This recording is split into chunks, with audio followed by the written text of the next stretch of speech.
യോഹന്നാന്റെ സുവിശേഷം 10-ാം അധ്യായം 10-ാമത്തെ വചനം. മോഷ്ടിപ്പാനും അറുപ്പാനും മുടിപ്പാനും അല്ലാതെ കള്ളൻ വരുന്നില്ല. അവർക്ക് ജീവൻ ഉണ്ടാകാനും സമൃദ്ധിയായിട്ടുണ്ടാകാനും അത്രേ ഞാൻ വന്നിരിക്കുന്നു.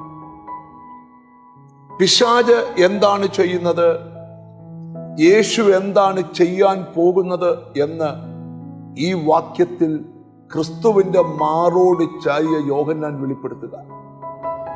പിശാച് വരുന്നതിന് 3 ലക്ഷ്യങ്ങളുണ്ട്: മോഷ്ടിക്കണം, അറുക്കണം, മുടിക്കണം.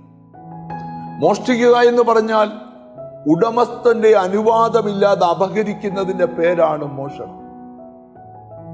അറുക്കുക എന്ന് പറഞ്ഞാൽ തല ഉയർത്തി നിൽക്കുന്ന ഒരു വൃക്ഷത്തെ വാളുകൊണ്ട് ഒരു മനുഷ്യൻ അറുത്ത് നിലംപരിചാക്കുന്നത് പോലെ എല്ലാം നഷ്ടപ്പെടുത്തിയവനായി വെട്ടിയിട്ട തടി പോലൊരു മനുഷ്യനെ കെടുത്തുക. 3-ാമത്തെ കാര്യമാണ് മുടിക്കുക. ഒട്ടനവധി കുടുംബങ്ങൾ, ഒരു കാലത്ത് ദേശത്ത് തല ഉയർത്തിയവർ, സമ്പന്നന്മാർ, ആത്മിക സമ്പന്നതയുള്ളവർ, വിജയിച്ചവർ, വിജയത്തിന്റെ കൊടി പാറിപ്പറപ്പിച്ചവർ, പൈശാചിക കുതന്ത്രങ്ങൾക്കകത്തു വീണ്, സാത്താന്റെ ബന്ധനങ്ങൾക്കകത്ത് വീണ് ഇന്ന് എല്ലാം തകർന്ന് മുടിഞ്ഞൊരവസ്ഥയിൽ കിടക്കുകയാണ്. അപ്പൊ പിശാച് വരുന്നതിന്റെ 3 ലക്ഷ്യങ്ങളിലൂടെ വെളിപ്പെടുത്തുക. യേശു എന്തിനാ വന്നതെന്ന് അവിടെ എഴുതിയിരിക്കുക.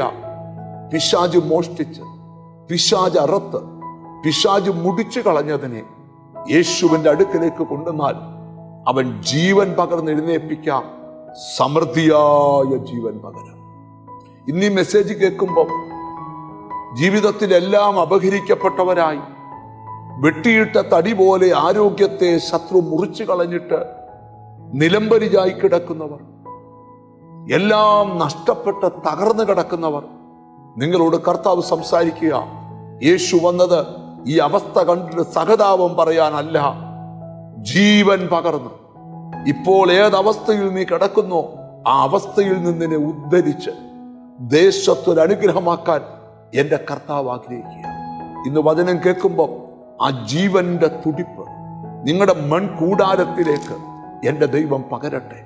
നമ്മുടെ അകത്ത് ജീവനുള്ള പ്രത്യാശ തന്ന് തകർത്തു മുടിച്ച അവസ്ഥകൾക്കകത്തു നിന്ന് പുറത്തെടുക്കുവാൻ എന്റെ കർത്താവ് ആഗ്രഹിക്കുക. നമുക്കൊന്നിച്ച് പ്രാർത്ഥിക്കാം.